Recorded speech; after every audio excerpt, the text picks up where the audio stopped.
Bonjour à tous et bienvenue dans une nouvelle vidéo. Aujourd'hui, nous allons découvrir la toute nouvelle Toyota CHR GR Sport. Il s'agit de la version haut de gamme et dans cette vidéo, vous allez tout savoir à son sujet. J'ai avec moi une voiture entièrement équipée afin que vous puissiez voir toutes les options, y compris les options supplémentaires que l'on peut ajouter à la voiture. Je vous donnerai également le prix.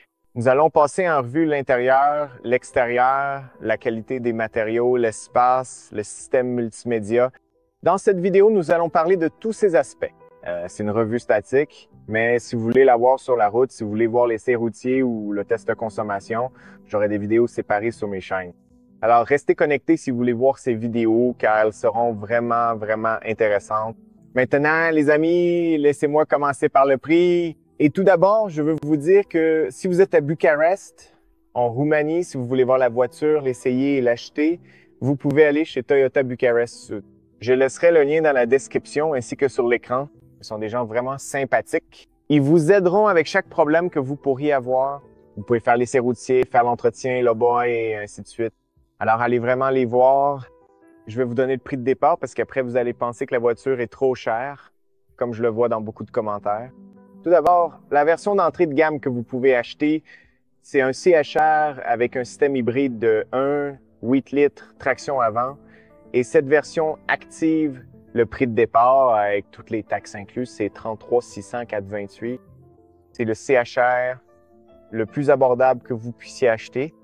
Maintenant, selon le pays où vous vous trouvez, selon le concessionnaire, le prix peut être différent pour vous. Mais ici, c'est comme ça. Et la version que nous avons ici, c'est l'hybride 2 litres à transmission intégrale GR Sport, donc la version la plus chère que j'ai avec moi. Et elle coûte 48 406 € plus la couleur. Quoi qu'il en soit, voici le prix et voici la version que j'ai avec moi.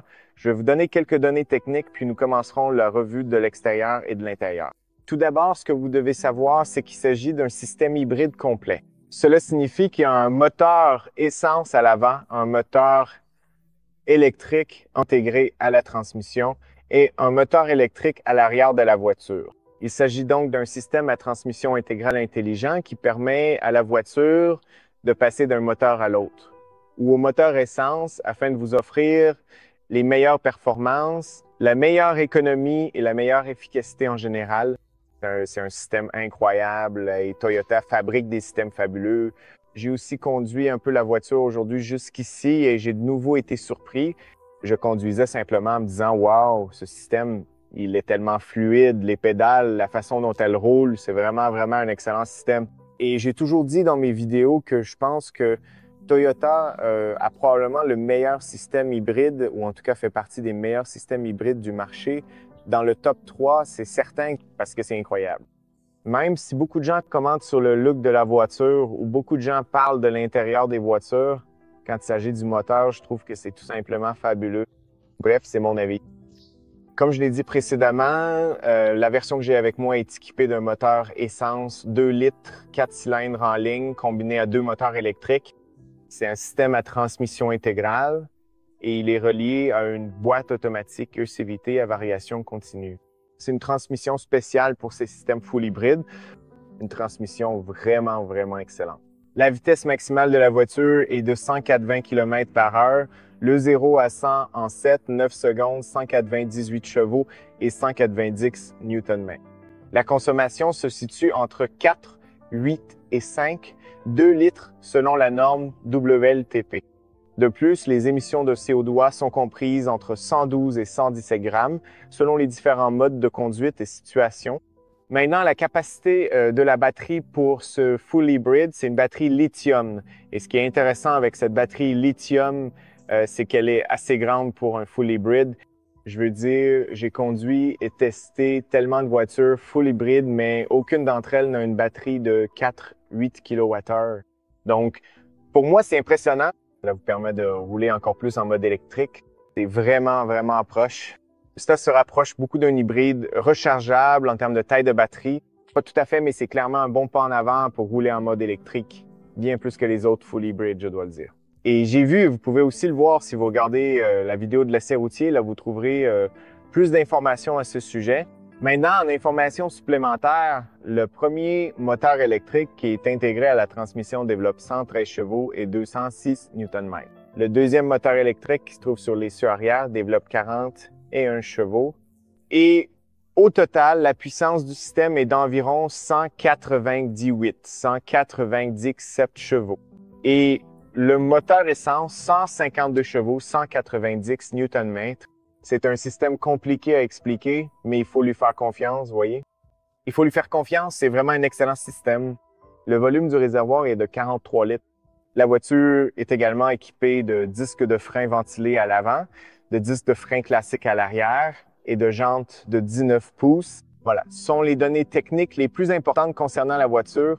Maintenant, je vais commencer la revue de l'extérieur, de l'intérieur, et à la fin de la vidéo, nous tirerons une conclusion. Au dos de la clé, vous avez le logo GR, plutôt sympa. Et à l'avant, nous avons les boutons de verrouillage, de déverrouillage et d'ouverture du coffre. En fait, le coffre s'ouvrira automatiquement car il est équipé d'un haillon électrique, donc vous pouvez l'ouvrir avec la clé. À part cela, chaque fois que vous verrouillez la voiture, ses poignées rentrent à l'intérieur et ressortent des portes. Cela aide à l'aérodynamisme de la voiture et aussi l'apparence de la voiture est beaucoup plus futuriste et j'aime vraiment beaucoup ça. Aussi, autre chose sympa, c'est que la nuit, lorsque vous verrouillez et déverrouillez la voiture, à l'arrière, les feux arrière affichent de très beaux jeux de lumière ici. Et vous pouvez aussi voir le logo Toyota CHR. Une fonctionnalité vraiment cool de nos jours. C'est une tendance chez les constructeurs automobiles de proposer ce genre de choses. Donc, en général, voici ce que vous pouvez faire avec la clé. Maintenant, les amis, je voudrais parler un peu du design extérieur. J'ai déjà allumé les phares et le système est en marche. En fait, la voiture est allumée et je veux parler un peu du design extérieur. Je sais qu'il y a beaucoup d'avis parfois controversés concernant l'apparence de la voiture, mais de mon point de vue, je pense que c'est un design futuriste. C'est pas un design classique. En ce qui concerne la différence entre l'ancien Toyota CHR et celui-ci, je pense que c'est un grand pas en avant et un gros changement, car généralement, les autres constructeurs automobiles, lorsqu'ils font des restilages, ils effectuent en général des modifications minimes, vraiment minimes. Et même Toyota, si je me souviens bien, pour le RAV4 et aussi la Toyota Corolla, le restylage consistait en des changements tellement minimes qu'on les remarquait à peine. Mais ici, je veux dire, à l'extérieur et en termes de design, avec ce nouveau CHR, je pense que c'est vraiment un grand pas en avant par rapport à la version précédente. En fait, c'est pas un restylage, mais je veux juste dire que d'habitude, quand ils changent quelque chose, ils font en gros. Ils apportent de tout petits changements. Mais cette fois, avec ce nouveau modèle, je pense que c'est un très grand pas en avant et j'aime vraiment ça. Je trouve qu'elle est attirante, même si elle a l'air de venir du futur avec un design étrange et Toyota propose toujours des choses intéressantes. Ça a toujours été comme ça depuis des années et je pense que c'est une voiture vraiment géniale. Globalement, on peut s'y habituer, même si j'ai reçu beaucoup de commentaires de votre part disant « Oh, j'aime pas le design ». C'est une voiture moche et des choses comme ça, mais je pense qu'on peut s'y habituer et je pense que vous finirez par l'apprécier. Même si cette version GR Sport, je trouve qu'elle est beaucoup plus jolie. J'aime les jantes noires brillantes. J'aime la combinaison. Les couleurs bicolores sont assez intéressantes. Et l'arrière de la voiture est aussi vraiment sympa. Je ne sais pas, c'est la posture de la voiture. Elle paraît un peu plus grande, un peu plus haute, je ne sais pas, par rapport à la version précédente. Elle est vraiment jolie. Bref, qu'est-ce que vous pensez de cette version GR? Vous l'aimez?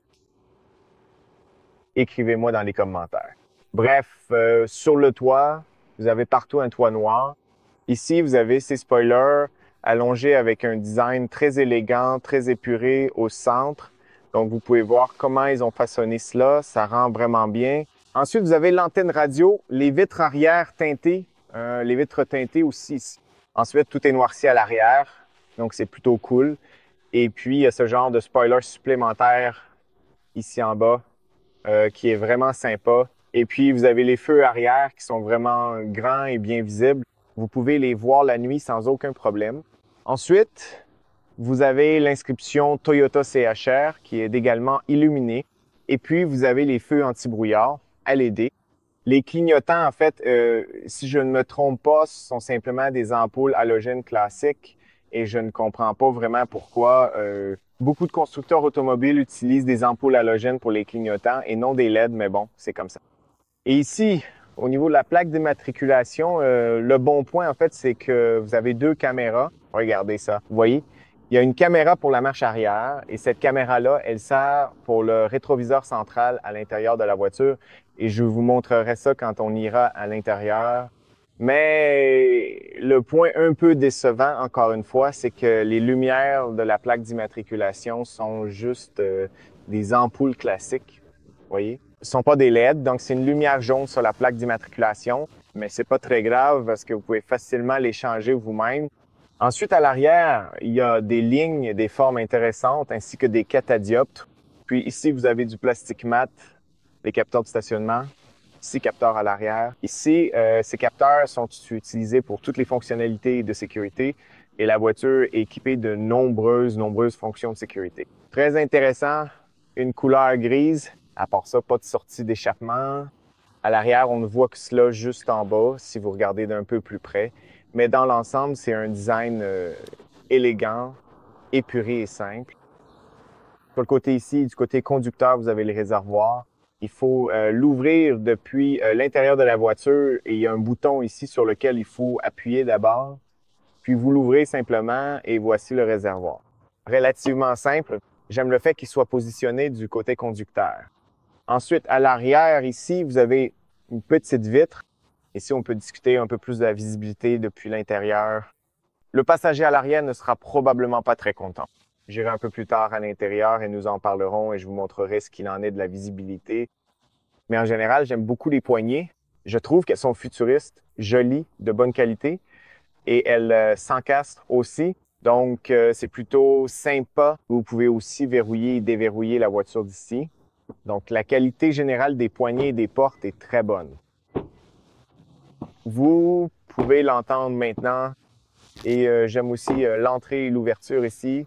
J'en parlerai un peu plus tard. Aussi, ici en haut, nous avons un toit panoramique en verre. Je vous montrerai plus tard.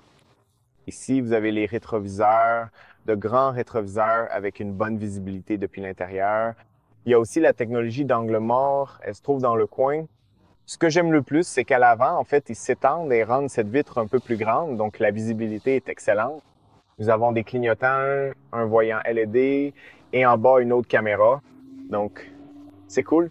Et pour la caméra à 360 degrés. Je vous montrerai plus tard. Et ici, vous avez une petite LED qui va projeter au sol le logo Toyota CHR. Des lumières vraiment très jolies, très cool. Ici, sur le pare-brise, au centre, vous avez les caméras et quelques capteurs. La caméra pour la lecture de la limitation de vitesse et pas seulement. Elles peuvent aussi lire les panneaux de signalisation et cela fonctionne avec toutes ces fonctionnalités, plus quelques capteurs pour la lumière et la pluie. Et nous allons passer à l'avant. Une fois à l'avant, vous pouvez voir immédiatement que l'avant de la voiture ressemble beaucoup à la BZ Quatrix, la Toyota BZ Quatrix, la version entièrement électrique. Je veux dire, cette zone ici, cette partie avant ressemble, mais c'est vraiment intéressant. Ils essaient aussi de le rendre différent, mais aussi d'améliorer un peu l'aérodynamisme. Ensuite, nous avons ces clignotants à lumière divisée, des lumières entièrement à LED ici à l'avant. Très utile. Je l'ai vu la nuit. Vraiment cool. J'aime le fait que tout soit LED. Et puis, encore une fois, ici en bas, 6 capteurs à l'avant. Design élégant, pas de prise d'air, juste quelques éléments qui permettent à l'air de circuler autour de la voiture. J'aime le fait que même les feux anti-brouillard ici en bas soient des lumières LED avec un peu de noir laqué. Ici se trouve le radar pour le régulateur de vitesse adaptatif, le freinage d'urgence, toutes les fonctionnalités de sécurité. La caméra avant est juste ici, ainsi que des prises d'air dans cette zone, et bien sûr le logo GR, et tout ici est en noir laqué. Ça a vraiment fière allure. Et sur la partie inférieure, un peu de gris mat puis du plastique classique. Donc, dans l'ensemble, un design assez simple et intéressant. Maintenant, ce que je préfère, nous allons le regarder d'un côté. Alors, dites-moi si vous remarquez quelque chose. Ma partie préférée, généralement sur la voiture, les voitures, c'est ce plastique ici. Cette protection en plastique est super utile avec le temps car elle protège la peinture de la voiture et vous pouvez voir beaucoup de poussière ici et aussi ici avec le temps, ainsi que des cailloux et ce genre de choses. Mais si vous avez ce plastique, vous serez protégé dans le temps, donc la voiture durera plus longtemps et j'aime ça. Et j'aime le fait que même ici en bas, nous avons la même protection qui traverse la jupe des portes sur la partie inférieure des portes. Transmission intégrale, vous savez de quelle version il s'agit. Et aussi ce design divisé ici sur la porte. Sympa, non? Super, super sympa. Quoi qu'il en soit, ce sont les jantes du GR Sport, des jantes de 19 pouces, des disques de frein ventilés. Et à l'arrière, les mêmes disques de frein normaux et encore ces jolies jantes noires brillantes. Allons au compartiment moteur. Alors, vous l'ouvrez d'ici et je peux arrêter les lumières, en fait. Nous n'en avons plus besoin. Et je vais aussi vous montrer à quoi ça ressemble de face. Où est-ce? Ça devrait être... Où es-tu ici? Ça devrait être par ici, mais c'est peu compliqué à faire d'une seule main. C'est un ion manuel, mais pas si lourd. C'est relativement correct. Voici le moteur. Donc, vous pouvez voir ici aussi les parties électroniques en bas à droite. Et oui, le liquide de refroidissement, le liquide pour les essuie-glaces. Et voilà à quoi ça ressemble à l'avant du côté droit. Nous avons la boîte à fusibles ici, le filtre à air. Et oui, c'est plutôt sympa. Quoi qu'il en soit, comme je vous l'ai montré auparavant, nous avons un haillon automatique. Et d'ailleurs, avant cela, ici en haut, vous avez aussi les boutons pour fermer et verrouiller le coffre. En plus de cette poignée manuelle que vous pouvez tirer pour fermer le coffre au cas où vous n'auriez plus d'électricité. En plus, ici, vous avez le feu de recul, un feu à LED. Et ici, nous avons le logo achevé et GR Sport. Donc, vous savez que c'est une GR Sport. Bref, retournons dans le coffre. Voici le coffre. Je laisse ça ici, mon sac à dos, ainsi que ses affaires pour que vous puissiez mieux comprendre et voir l'espace disponible ici. Mais de mon point de vue, les gars, c'est un coffre vraiment, vraiment spacieux. Même si vous avez 2 enfants, vous avez largement assez de place ici pour mettre tous vos bagages pour partir en vacances ou où que vous vouliez aller. Je pense que vous avez plus qu'assez d'espace et j'ai encore cette protection ici que je vais retirer pour vous montrer aussi à quoi ça ressemble sans elle. Mais en général, même si le plancher n'est pas plat, vous avez beaucoup, beaucoup d'espace, un peu de plastique à l'entrée, quelques crochets ici également sur le côté gauche. Le système audio JBL, un système sonore incroyable, plus quelques crochets. Et ici, vous avez une lumière jaune dans le coffre. J'ai une vidéo avec la voiture de nuit. Donc, si vous voulez voir ces lumières et à quoi ça ressemble, allez jeter un œil. Et laissez-moi vous montrer ce qu'il y a sous le plancher. Sous le plancher, bien sûr, ce qu'il y a le réservoir, le moteur électrique, la batterie, tout ça, vous n'avez pas trop d'espace ici, mais c'est l'endroit où vous pouvez mettre différents objets. Maintenant, je veux retirer cette protection, puis nous allons rabattre les sièges. Je vais vous montrer à quoi ça ressemble sans cela. Je viens juste d'enlever cette protection, donc maintenant, vous pouvez encore mieux voir l'entrée. C'est une entrée immense, vraiment immense. Regardez ça. J'ai essayé de vous montrer sous tous les angles pour que vous puissiez mieux comprendre et voir. De mon point de vue, pour la taille de la voiture, ça semble être vraiment, vraiment grand. Et j'aime aussi le fait que la garde au sol de la voiture reste assez élevée. J'aime beaucoup ça. C'est super utile sur de nombreuses routes. Voici le coffre. Maintenant, si vous voulez le rabattre, ce que je considère comme un inconvénient, c'est que vous ne pouvez pas rabattre la partie centrale. Donc, vous ne pouvez pas transporter des objets longs, tout en gardant 2 passagers, comme des skis, par exemple. Et si vous voulez le rabattre, vous faites comme ça. C'est vraiment, vraiment facile à rabattre. C'est pas compliqué. Une fois que vous l'avez rabattu, vous remarquerez autre chose. C'est pas complètement plat, donc il reste environ 10 cm à cet endroit-là. Mais même comme ça, c'est énorme. C'est grand. C'est vraiment grand. Vous pouvez clairement transporter de grands objets longs, des pièces mobiles, même des articles d'IKEA, puisque nous sommes ici. Je veux dire, c'est super spacieux, il n'y a aucun doute. J'ai été impressionné. Je ne m'attendais pas, avant de voir la voiture, à ce qu'il y ait autant d'espace et que l'on puisse transporter des objets aussi grands. Donc, vous pouvez voir d'ici à quoi ça ressemble. L'entrée ici n'est pas si grande et en plus, on peut pas trop ouvrir la porte, donc ça va. Mais c'est pas très grand et c'est en quelque sorte compréhensible vu la forme de la voiture. Mais voilà l'entrée. Voilà à quoi cela ressemble à l'arrière, encore une fois. Et vous pouvez aussi voir ici. J'aime le fait que celui-ci soit plat. Donc, si celui-ci avait été plus haut, ça n'aurait pas été aussi bien. Mais le fait qu'il soit plat, c'est vraiment super parce que vous pouvez poser des affaires et elles resteront ici. Et vous avez encore un peu d'espace supplémentaire pour les jambes. Oui. Donc, c'est relativement correct. Bref, laissez-moi tout remettre en place et nous allons entrer à l'intérieur. Avant d'entrer à l'intérieur, je veux vous montrer la porte. Ici, nous avons deux fenêtres. L'une est fixe et l'autre peut être abaissée. Et si vous voulez l'abaisser, je peux vous montrer tout de suite. Vous pouvez la descendre complètement parce que c'est une petite fenêtre. Il y a de la place pour qu'elle rentre dans la porte, mais elle n'est pas très grande. Nous verrons dans un instant quelle visibilité nous aurons lorsque nous serons à l'intérieur de la voiture. Mais ici, sinon, c'est du plastique, du plastique. Vous avez les poignées en noir, j'aime bien, noir mat. Ensuite, vous avez le haut-parleur.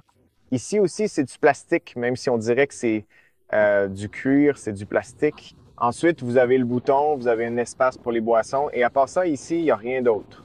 Rien. C'est juste du plastique. Ensuite, l'entrée, pas très grande, mais ça va. Et une fois que vous entrez ici, vous verrez l'intérieur, vous verrez les sièges.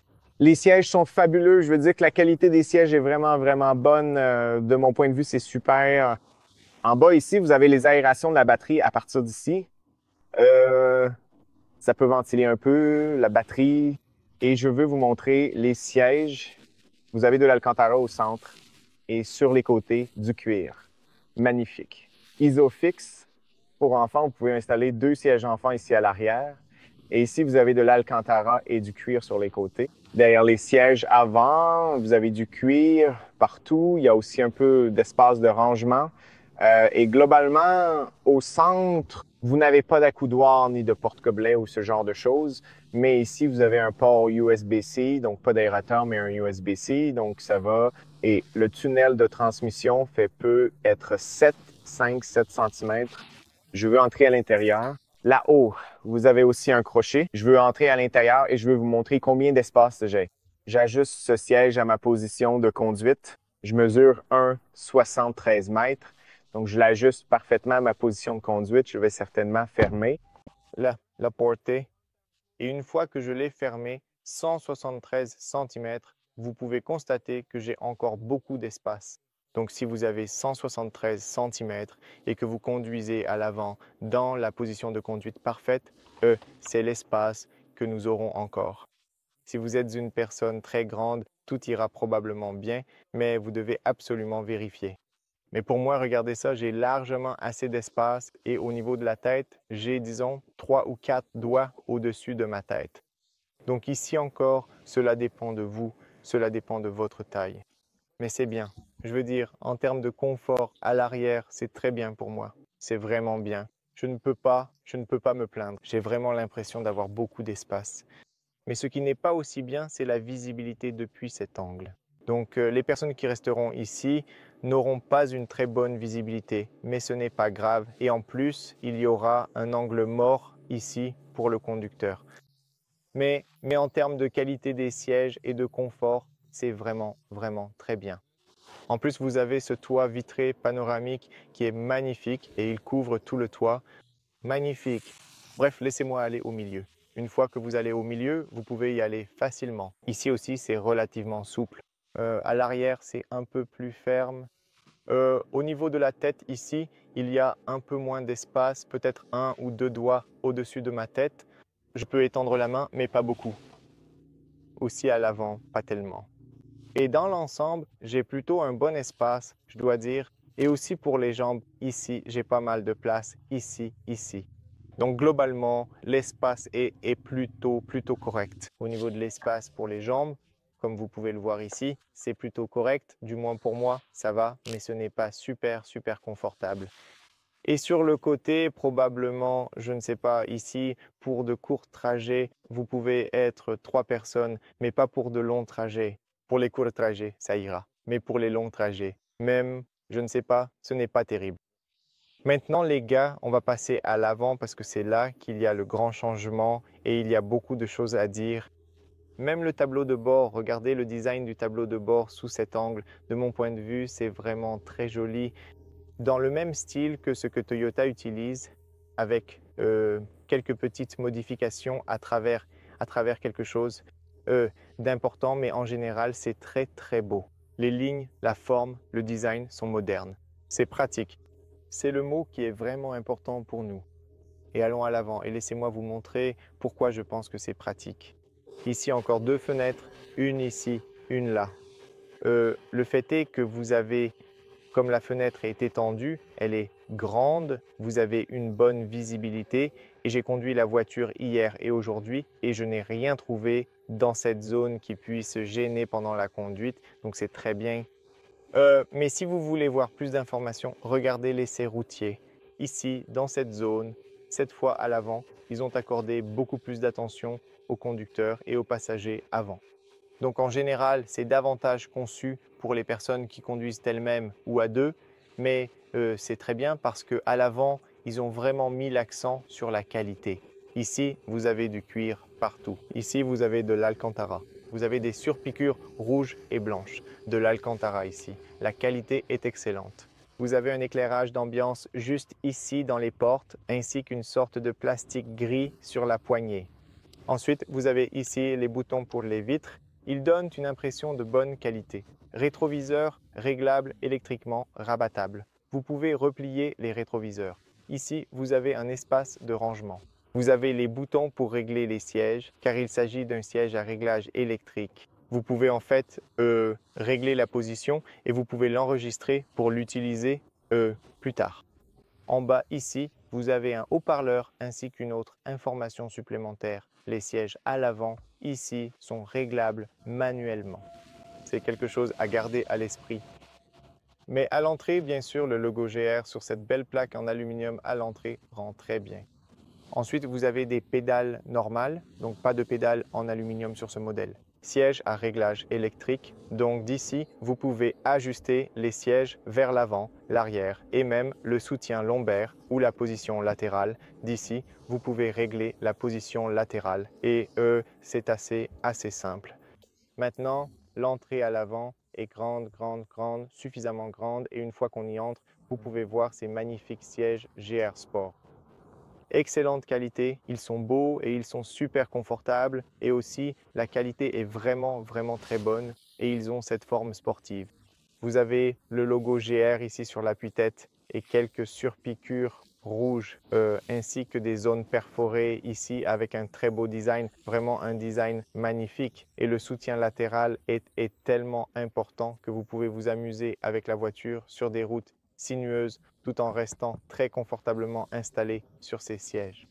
Maintenant, ici en haut, vous avez aussi du plastique dans cette zone, et vous avez les boutons pour ouvrir le coffre, ouvrir le réservoir. Et ici, vous avez les feux de route automatiques. Et ici, ce que j'aime le plus, l'un de mes éléments préférés à l'intérieur de la voiture, ce sont ces nouvelles bouches d'aération qui donnent vraiment une impression de grande qualité. Un peu plus haut, encore une fois ici, on retrouve ce chrome qui continue, ce genre de plastique gris dans cette zone qui se prolonge sur les portes. Ça rend plutôt bien. Et oui, en gros, laissez-moi entrer à l'intérieur. Bien, une fois à l'intérieur, ce que j'aime le plus, c'est le fait qu'ils aient prolongé cette vitre à l'avant comme ça, ce qui permet d'avoir une bonne visibilité vers l'extérieur. Donc la visibilité extérieure est très bonne. Du point de vue du conducteur, la visibilité est parfaite. Je conduis la voiture, rien à redire. La visibilité est également bonne dans les rétroviseurs ainsi que par le pare-brise. Excellente visibilité. Cette zone ne me dérange pas, donc je peux voir assez clairement. Aussi, à l'arrière, il y a probablement une vitre plus petite et un petit angle mort dans les coins, mais Toyota a résolu ce problème avec ce grand rétroviseur central. Un beau miroir avec des bords fins, mais c'est un grand miroir. Vous pouvez voir la visibilité. C'est plutôt bien. Mais si vous n'êtes pas satisfait, regardez ceci.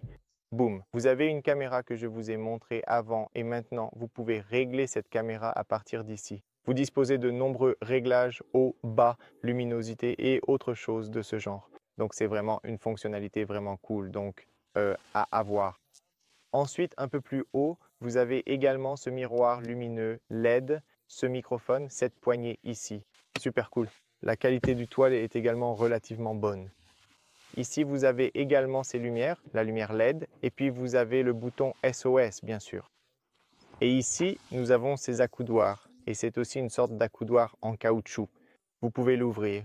Vous avez également ceci ici, vous pouvez l'ajuster et vous pouvez le retirer et vous avez un espace de stockage plus USB-C plus un port 12 volts ici en bas. Donc tout cela est à nouveau très utile. Et puis un peu plus en avant, nous avons le mode EV.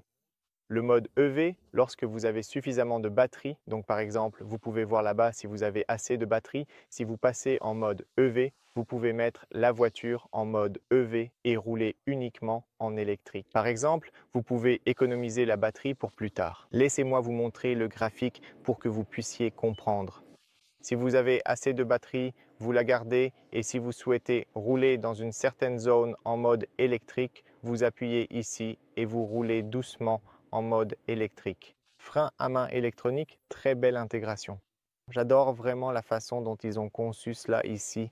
Un peu de noir laqué, piano qui ne dérange pas, ne laisse pas de traces de doigts ou ce genre de choses. Tout le reste ici est mat, ça c'est agréable, juste une petite touche sympa. J'aime bien. Et j'aime aussi ce petit levier pour changer les vitesses. Donc si vous voulez passer en mode drive, vous faites comme ça. Si vous voulez passer en marche arrière, vous faites comme ça. Ou en mode B, vous faites comme ça. Super simple, super petit, parfaitement positionné. C'est pour ça que je vous dis que tout est parfaitement pratique, tout est parfaitement positionné ici. J'aime vraiment la façon dont ils ont mis des boutons physiques partout. Tout est super facile. Et même depuis le côté conducteur, vous pouvez facilement accéder à ce grand écran pour parcourir différents réglages. Bref, ici vous avez la fonction Auto Hold, le contrôle de traction activé ou désactivé, et ici vous changez les différents modes de conduite. Vous montez et descendez comme ça pour passer d'un mode de conduite à l'autre et vous avez, laissez-moi vous montrer, Eco. Vous avez le mode Eco, vous avez normal, sport et mode personnalisé. Donc tous ces modes, nous les testons lors de l'essai routier, alors regardez la vidéo de l'essai. Ici, le mode B signifie une sorte de frein moteur. Quand vous passez en mode B, c'est utile pour descendre une pente ou en hiver sur la neige. C'est un frein moteur. Ce n'est pas un frein régénératif, c'est un frein moteur sur cette version. D'après ce que j'ai compris sur la version hybride rechargeable que vous pouvez obtenir, ce mode B fonctionne comme un frein régénératif. Mais oui, il faudra aussi vérifier cela. Ici, vous avez deux porte-gobelets, un peu d'espace de rangement, la recharge sans fil pour votre téléphone, super pratique, et un peu plus haut, un port USB-C. Vous avez le dégivrage du pare-brise. Ce bouton va dégivrer votre pare-brise. C'est aussi très utile. Ensuite, vous avez le volant chauffant et ce bouton est l'assistance au stationnement. À partir d'ici, la voiture va en gros se garer toute seule. Donc, c'est une assistance au stationnement. Et puis, vous avez aussi la caméra à vue panoramique à 360 degrés qui vous montre ce qui se passe autour de la voiture. Vous pouvez également voir cela sur d'autres voitures Toyota. Et aussi d'ici, vous pouvez changer pour voir l'image depuis l'intérieur de la voiture d'une certaine manière. En tout cas, c'est une fonctionnalité vraiment sympa. Démarrage, voici le bouton d'alimentation. Et ici, nous avons le système de climatisation présenté d'une nouvelle manière agréable, simple. C'est très facile à régler. Il suffit d'aller ici, de régler la puissance des aérateurs, de changer la température d'ici, mode éco, rapide, moyen ou éco, intérieur ou extérieur, siège chauffant pour vous et le passager à l'avant. C'est génial, non? Bouton physique, simple à utiliser, on l'éteint comme ça. Vraiment impressionnant, vraiment simple et super pratique. Un autre truc sympa que j'aime beaucoup dans cette voiture, c'est le fait qu'il y ait un espace de rangement supplémentaire juste ici dans le tableau de bord et c'est très utile. Il est tellement grand que vous pouvez y mettre deux téléphones portables ou tout ce que vous voulez. Et le bon côté, c'est qu'en dessous, il y a du caoutchouc. Donc, on n'entend pas de frottement contre le plastique et les objets tiennent bien en place, ce qui est aussi très pratique. Un peu plus haut, vous pouvez voir les haut-parleurs JBL juste là sur le montant B. Ils ont vraiment fière allure avec leur design chromé. Un autre haut-parleur à l'avant, plus l'affichage tête haute qui est directement sur le pare-brise. Il est très clair, très beau et j'aime beaucoup. J'aime vraiment toutes ces fonctionnalités. Et ensuite, on descend ici vers la boîte à gants. La boîte à gants est relativement grande. Regardez ça, vraiment très grande en fait et pratique. Bref, l'éclairage d'ambiance est ici, vous pouvez le voir juste là au-dessus de ces aérateurs. La qualité des aérateurs est aussi correcte. Et vous avez également l'éclairage d'ambiance sur les portes là-bas. J'aime beaucoup le volant. Il est en cuir. J'adore les surpiqûres. Vous pouvez voir les surpiqûres juste ici. Très bonne qualité, perforé ici sur le côté, inscription GR ici au centre. Super volant, très agréable, très facile à utiliser. Et vous pouvez aussi l'ajuster manuellement vers le bas, vers le haut, vers l'avant, vers l'arrière, tout simplement. Et vous avez des boutons physiques pour différents réglages, commandes vocales, volume, et aussi d'ici, vous pouvez contrôler le cockpit. Je vais vous montrer dans un instant ce que vous pouvez faire avec le cockpit. C'est d'ici que vous le contrôlez ainsi que le téléphone. Et ici, vous avez les fonctions de régulateur de vitesse et d'autopilote ainsi que ces modes pour les médias. Voilà, c'est tout. Ici, vous avez aussi des capteurs qui vont lire votre visage et si votre visage est trop bas, trop haut, à gauche ou à droite, ou si vous êtes fatigué, ils vous donneront un avertissement. Un avertissement qui n'est pas très agréable, mais vous pouvez le désactiver si vous le souhaitez. Mais c'est génial que ce soit une fonctionnalité de sécurité supplémentaire sur la voiture. Maintenant, le cockpit numérique, enfin je devrais dire, Toyota propose quelque chose de cette époque. Et en 2024, je peux dire qu'il dispose vraiment d'un très bel écran avec beaucoup d'éléments personnalisables. Donc, vous pouvez configurer toutes les informations que vous souhaitez voir s'afficher à l'écran. Donc, si je vais un peu plus loin, vous pouvez choisir ce que vous souhaitez voir à l'avant. La carte, les réglages, les messages, l'assistance au conducteur, comme tout cela, le régulateur de vitesse adaptatif. Vous pouvez voir la carte et vous pouvez même l'afficher en grand sur tout l'écran si vous le souhaitez. Vous pouvez personnaliser le côté gauche et le côté droit, mettre ce que vous voulez, la navigation, la consommation de carburant, le score écologique, le ratio EV, la navigation vide. Donc, si vous choisissez par exemple le ratio EV et que vous allez ensuite sur le côté gauche, vous avez le suivi de l'énergie, la pression des pneus, les informations sur la transmission intégrale, l'assistance au conducteur, l'audio, les informations du conducteur, l'aide au trajet. Il y a tellement de choses sympas que vous pouvez changer et personnaliser et j'aime ça. J'aime vraiment cet écran et j'ai une vidéo séparée où je vous explique tout à son sujet, mais il est vraiment génial. Et chaque fois que vous passez dans différents modes de conduite, par exemple, si vous passez en mode sport, la couleur de fond va changer en rouge ou oui, quelle que soit la couleur affichée en arrière-plan. Donc oui, c'est aussi une fonctionnalité sympa. Maintenant, si je vais au centre, passons au système multimédia. Ici, sur le système multimédia, j'aime beaucoup le fait qu'il soit clairement incliné vers le conducteur et probablement que les voitures fabriquées l'année dernière écoutent vraiment quand je parle dans les essais.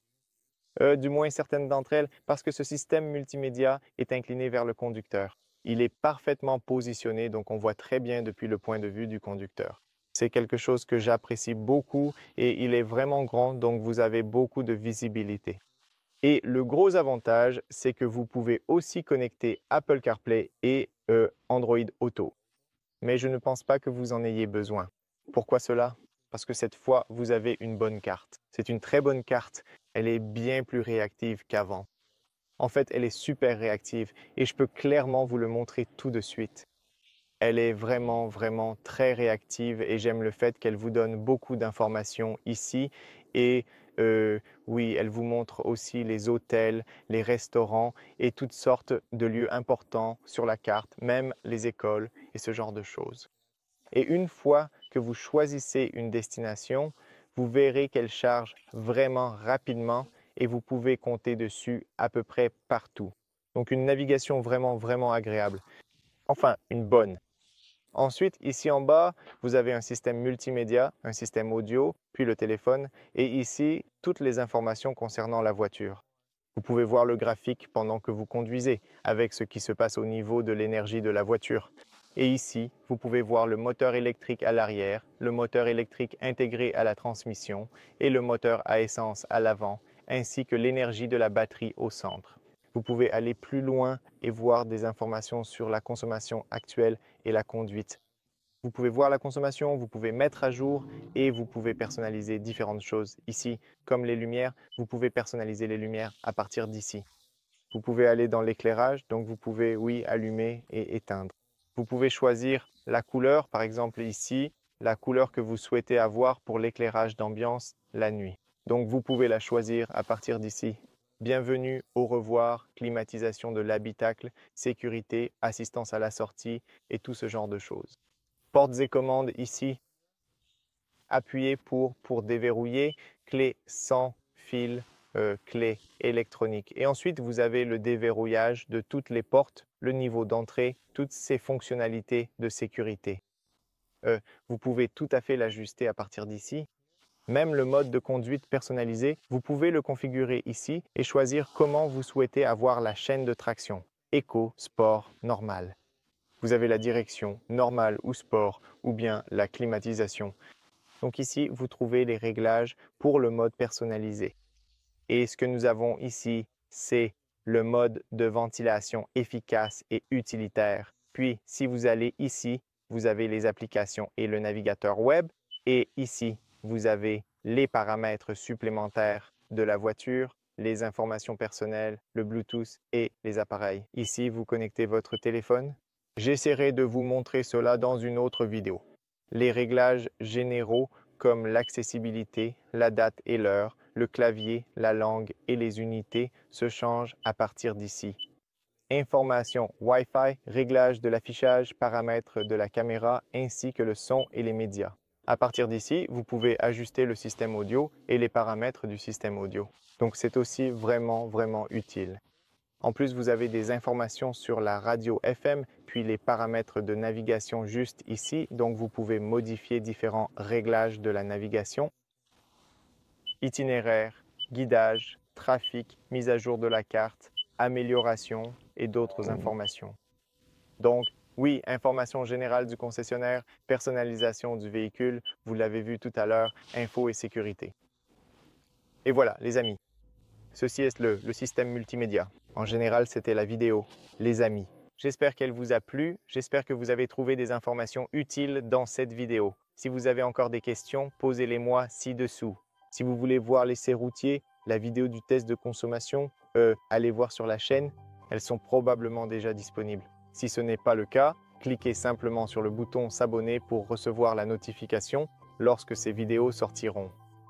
Aussi, je pense que c'est une super voiture avec, bien sûr, quelques défauts, quelques qualités, comme toutes les autres voitures. Mais en général, je trouve qu'elle apporte de très belles améliorations. Je pense qu'elle propose de super fonctionnalités. Je n'ai pas eu le temps de passer en revue toutes les fonctionnalités. Par exemple, le cockpit numérique est beaucoup plus personnalisable. Vous pouvez donc le configurer de bien plus de façons. J'aime beaucoup la position de conduite, la sensation au volant. J'apprécie énormément toutes les fonctionnalités de sécurité et j'aime le fait que certains éléments à l'intérieur de la voiture soient vraiment de très bonne qualité. Et pour être honnête, j'adore la façon dont ils ont placé le système multimédia.